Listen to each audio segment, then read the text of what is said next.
नमस्कार, मेरे YouTube channel में आपका स्वागत है। मैं हूं बलबीर सिंह सरिता राजपूत। लखनऊ में कमलेश तिवारी की जिहादियों द्वारा हत्या हुई। किसी और हत्या के बारे में जानकारी हो या ना हो, लेकिन देश के हर व्यक्ति को कमलेश तिवारी की हत्या के बारे में ज़रूर जानकारी होगी, क्योंकि ये हत्या सोशल मीडिया पे, प्रिंट मीडिया पे, इलेक्ट्रॉनिक मीडिया पे बहुत वायरल हुई थी। मगर कमलेश तिवारी की हत्या करने वाले किसी भी जिहादी की आज तक कोई भी फांसी नहीं हुई। गिरफ्तार जरूर हुए, मगर उनकी कोई भी फांसी नहीं हुई।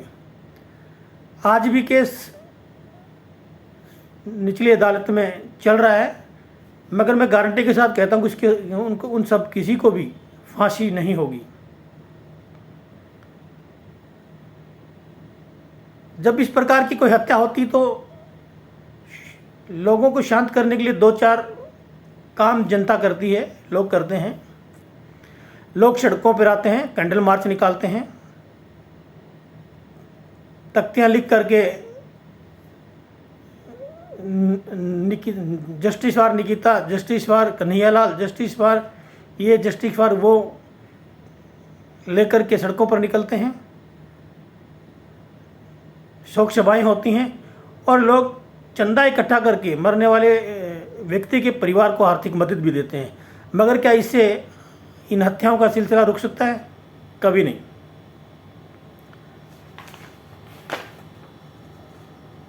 कमलेश तिवारी की हत्या हुई, निकिता राजपूत की हत्या हुई फरीदाबाद में, उमेश कोहली की हत्या हुई, कन्हैया तेली की अभी अभी हत्या हुई, फांसी नहीं हुई। परवीन की हत्या हुई कर्नाटक में, अभी अभी फांसी नहीं हुई, और गारंटी के साथ कहता हूँ होगी भी नहीं। राजू की हत्या हुई, बादल की हत्या हुई, गंगाराम की हत्या हुई,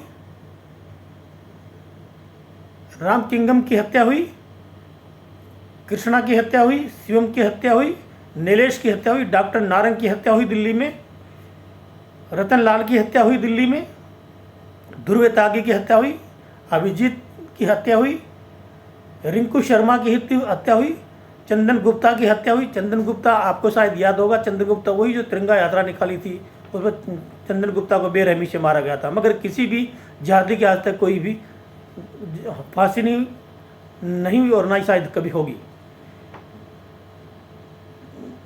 प्रियंका रेड्डी की हत्या हुई, बंधु प्रकाश की हत्या हुई, अंकित शर्मा को दिल्ली में बेरहमी से मारा गया, अंकित सक्सेना को गला काट करके, गला रेत करके मारा गया,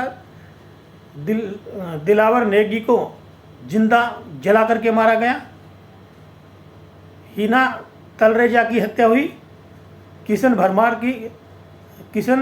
की को मारा गया, मगर किसी को कोई भी फांसी नहीं हुई।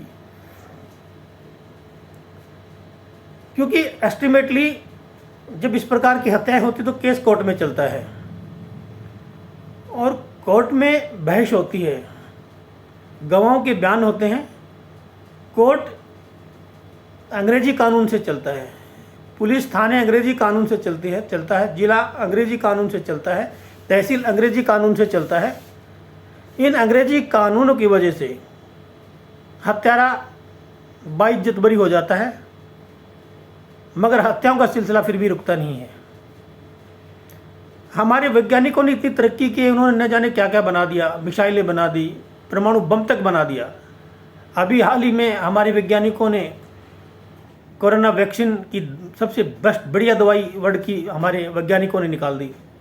जनता भी अपनी ड्यूटी सही से निभा रही है, सड़कों पर जाती है, कैंडल मार्च करती है, तख्तियाँ लिख करके नारे लगाती है, चंदा इकट्ठा करके मरने वालों को परिवार को देती है। मगर हमारे सांसद अपना काम सही से क्यों नहीं करते हैं? क्या सांसदों को जनता चुनकर इसलिए सत्ता में लाती है कि एक दूसरी राजनीतिक पार्टियों में कमी निकालते रहो, एक दूसरे पर आरोप प्रत्यारोप करते रहो? एक सांसद के ऊपर, एक प्रति सांसद के ऊपर कम से कम साल के अंदर 2 करोड़ रुपए का खर्चा सरकार करती है। फ्री की गाड़ी मिलती है उनको, फ्री का बंगला मिलता है, फ्री का नौकर मिलता है, खाना बनाने वाला मिलता है, कुत्ता घुमाने वाला मिलता है। किस लिए मिलता है? क्या खाली एक दूसरी विपक्षी पार्टी के अंदर कमी निकालने के लिए, एक दूसरे पर नोरा कुश्ती करने के लिए मिलता है? नहीं। सांसदों को ये सब सुविधाएं इसलिए मिलती हैं ताकि देश में सांसद नई कानून व्यवस्था को बहाल करें, नई कानून बनाएं, नई कानून बनाकर उनको इम्प्लीमेंट करें। कोर्टों में सुनवाई होती है, कोर्टों में केस चलते रहते हैं, लेकिन कभी भी सरकारों के, कभी भी संसद में कभी भी पुलिस रिफॉर्म पर चर्चा नहीं होती है, जुडिशियल रिफॉर्म पर चर्चा नहीं होती है। देश का जुडिशियल रिफॉर्म सड़ा हुआ, बिल्कुल गला हुआ है। कभी भी इलेक्शन रिफॉर्म पर चर्चा नहीं होती, कभी एजुकेशन रिफॉर्म पर चर्चा नहीं होती, कभी मदरसा रिफॉर्म पर चर्चा नहीं होती है। सिर्फ चर्चा होती है एक दूसरे पक्ष विपक्षी पार्टियों के अंदर कमी निकालने के लिए चर्चाएं होती हैं। बेरोजगारी पर चर्चा होती है, मगर उसके मूल वजह पर कोई चर्चा नहीं होती है, जो जनसंख्या है जिसका मूल कारण।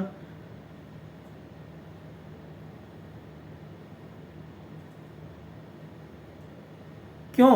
किस लिए कि सांसद खाली इसीलिए चुनकर आते हैं, एक दूसरे के नोरा कुश्ती करते रहो और अपनी सत्ता की रोटियां सेकते रहो। अभी सांसद या सरकार कुछ करे या ना करे, मेरा मानना कि अभी खुद जनता को एक बहुत बड़े झूम के, बहुत बड़े लेवल पर, बहुत ज़्यादा भीड़ को सड़कों पर आना चाहिए और एक सुर में इन सब चीज़ों के खिलाफ सरकार से आवाज़ उठानी चाहिए। क्योंकि सरकार कोई भी हो, दो ही चीज़ के लिए काम करती है, दो ही बातों के लिए सरकार काम करती है, दो चीज़ों पर सरकार काम करती है। एक तो उसके लिए कि जिसके लिए जिस काम के लिए वोट मिले, जिस काम के बदले वोट मिले, एक को जिस पर नोट मिले। नोट और वोट के अलावा सरकार किसी भी चीज़ पर काम नहीं करती है। और ये पुलिस रिफॉर्म या जुडिशियल रिफॉर्म या इलेक्शन कमीशन रिफॉर्म, इनसे वोट तो आने नहीं है, ना नोट आने हैं। तो इन पर वोट लाने के लिए जनता को ही रोड पर निकलना पड़ेगा। एक पूरा जन सैलाब जब रोड पर आएगा और एक सुर में इन चीज़ों की मांग करेगा, इस कानून, पुराने कानूनों को जलाने की मांग करेगा, जो मकाले द्वारा अंग्रेज़ों का पुराना बनाया हुआ कानून आज तक हाई कोर्ट भी उसी कानून से चल रहा है, सुप्रीम कोर्ट भी उसी कानून से चल रहा है, लोअर कोर्ट भी उसी कानून से चल रहा है, थाने भी उसी कानून से चल रहे हैं, जिले भी उसी कानून से चल रहे हैं, तहसील भी उसी कानून से चल रही है। जब तक एक सुर में जनता रोड पर आकर विरोध नहीं करेगी पुराने कानूनों को, इन पुराने कानूनों को ख़त्म करने की बात नहीं करेंगे, विरोध नहीं करेगी, जब तक ये हत्याएं ऐसे होती रहेंगी और किसी को कोई फांसी है, किसी को कोई सज़ा, कुछ नहीं होगी।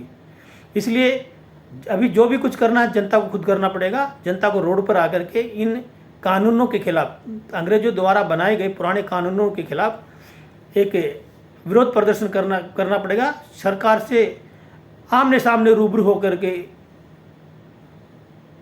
टक्कर लेनी की, ताकि सरकार को पता चलेगी इस पुराने कानून के विरोध से भी वोट मिल सकता है, और इसको भी सरकार जो है फिर एक वोट पाने का एक माध्यम समझेगी और सरकार इन पर अमल करेगी।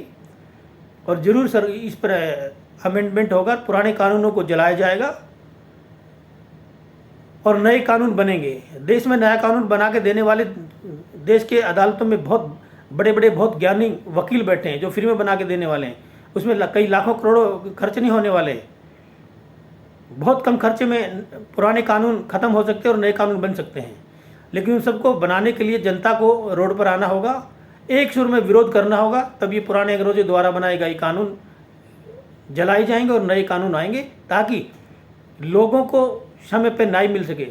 आज देश की छोटी मोटी अदालतों से लेकर को मिला करके 5 करोड़ मुकदमे देश के अंदर पेंडिंग हैं। 5 करोड़ मुकदमों का मतलब है 30 करोड़ भारतीय। 30 करोड़ भारतीय का मतलब है जितनी जनसंख्या अमेरिका की, उतने लोग भारत के अंदर न्याय के लिए तरस रहे हैं, न्याय मांगने के लिए कोर्टों में चक्कर काट रहे हैं।